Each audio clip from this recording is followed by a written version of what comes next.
For conditions like migraine, cluster headache, and a small group of other disorders, grinding head pain is not simply a symptom of some other problem or some other disease. The headaches themselves are the disease. And while they've been with us for millennia, the science of understanding and treating them is still very much in progress for reasons that I think you'll find pretty interesting.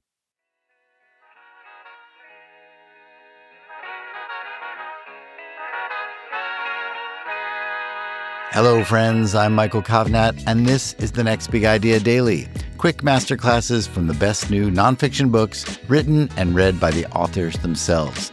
Don't forget to hit follow in your podcast app and sign up for our free newsletter using the link in the episode notes. So, what if one of the most baffling medical conditions is also one of the most common?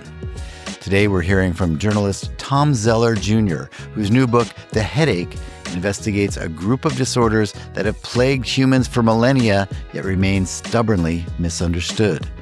Despite affecting more people than diabetes or depression, headaches in all their forms, like migraines and cluster headaches, they're still under-researched, underfunded, and often dismissed.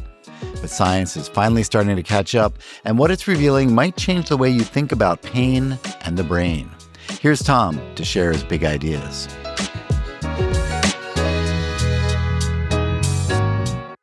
Hi, I'm Tom Zeller Jr. I'm a journalist and an editor whose work mostly focuses on the intersection of science and everyday life. For years, as a staff writer at the New York Times, I wrote about climate change, renewable energy, and a lot of other topics with broad technological and scientific components. But for my new book, The Headache, you might say the subjects came for me. The book takes a close, investigative look at one of the most common and really the most misunderstood categories of human illness, the primary headache disorders. Now, most of us think that we know what a headache is. We've all had one after all. But for conditions like migraine, cluster headache, and a small group of other disorders, grinding head pain is not simply a symptom of some other problem or some other disease. The headaches themselves are the disease. And while they've been with us for millennia, the science of understanding and treating them is still very much in progress for reasons that I think you'll find pretty interesting. I know because I've had cluster headaches for most of my adult life, so I sort of felt compelled to uncover as much as I could about what causes these and related disorders and how science is advancing on this front, or not. Here are 5 insights that trace what we know, what we've missed, and why it all matters. Headache disorders are not a modern phenomenon, although it makes sense to reason that our era of endless distraction, screens, and artificial light might be the driving force behind migraine and cluster headache. They didn't emerge with smartphones or processed food or fluorescent lighting, though those things certainly don't help. Headaches resembling what we now call migraine appear in ancient Egyptian papyri and Hippocratic texts, and later in ancient writings of Roman physicians and Persian medical scholars. In many cases, these weren't just considered physical ailments, of course. They were framed as spiritual afflictions or divine punishments. But the salient aspect of a uniquely one-sided pain in the head seems to have been clearly described for thousands of years. In fact, the term migraine itself evolved from the ancient Greek word hemicrania, which literally means half the skull. So in this light, modern migraine sufferers, along with those burdened by other primary headache disorders, join a really long lineage of sufferers and scientists struggling to make sense of this invisible, unattributable, grinding head pain. Headache disorders remain remarkably mysterious. For something so common, headache disorders have historically been a black box for science. Migraine alone affects more than 1 billion people worldwide, but our understanding of its underlying physiology remains surprisingly incomplete. Now, you might wonder why. Well, partly it's because the central nervous system, where these conditions inevitably arise, is so profoundly complex.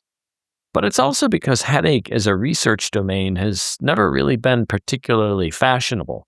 The field is inarguably underfunded and understudied, particularly when considering both the personal burden to individual sufferers and the economic burden arising from lost productivity and absence. And yet, as a potential area for scientific or clinical specialization, headache has often been seen as occupying a soft corner of neurology, and one more geared towards symptom management rather than hard neuroscience. And that sort of dismissal is reflected in public health priorities, funding decisions, and medical training. The result has been a decades-long delay in really grappling with these disorders at a truly empirical and molecular level. Unlucky branding and pervasive misogyny have definitely played a role. There's more than one reason that headache science stalled out, but gender almost certainly plays a central role here. Migraine, in particular, disproportionately affects women, with hormonal fluctuations clearly implicated in the timing and the severity of attacks. And for much of the 20th century, that biological reality was reframed, often very explicitly, as psychological fragility.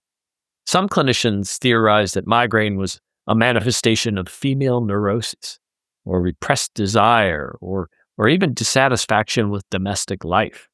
The diagnosis itself carried baggage. It was not just pain, but implication. And you add to that the word headache itself, which does double duty in the culture as a synonym for minor annoyance. Your paperwork is a headache. The drive to work is a headache. When you put all that together, you've got a recipe for trivialization.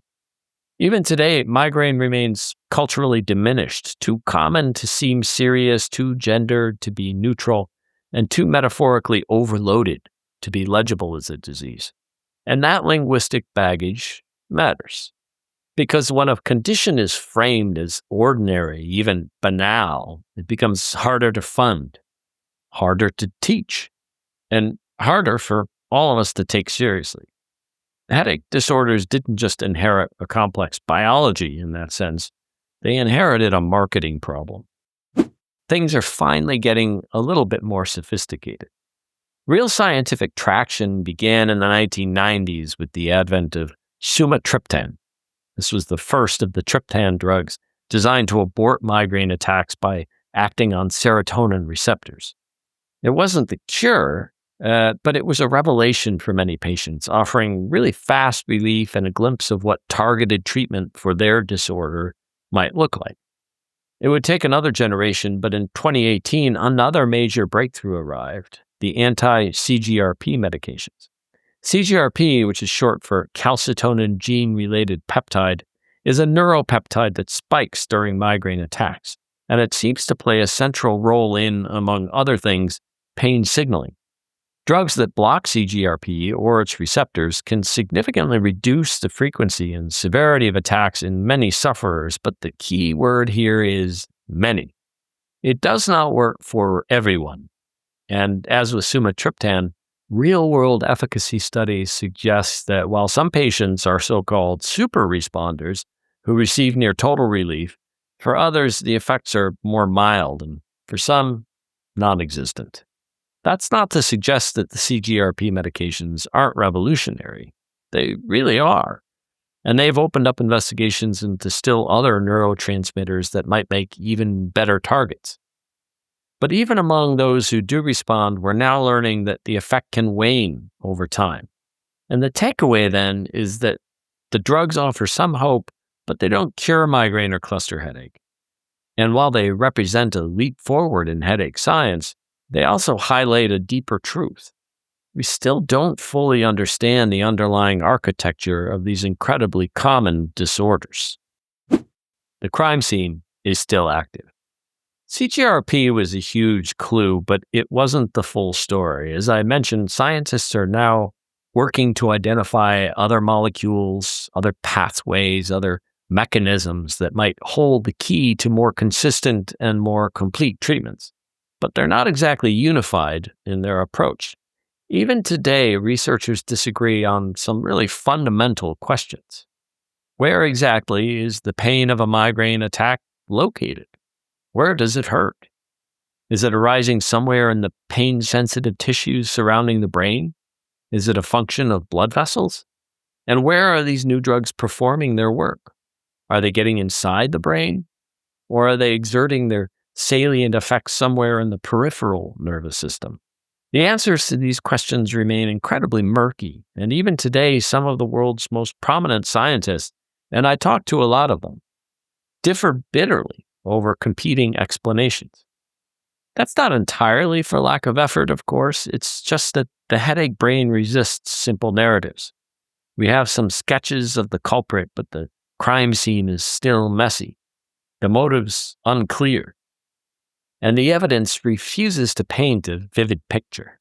In that sense, the science of headache remains what it's always been, an active, but still somewhat sluggish investigation, with the key perpetrator still very much at large.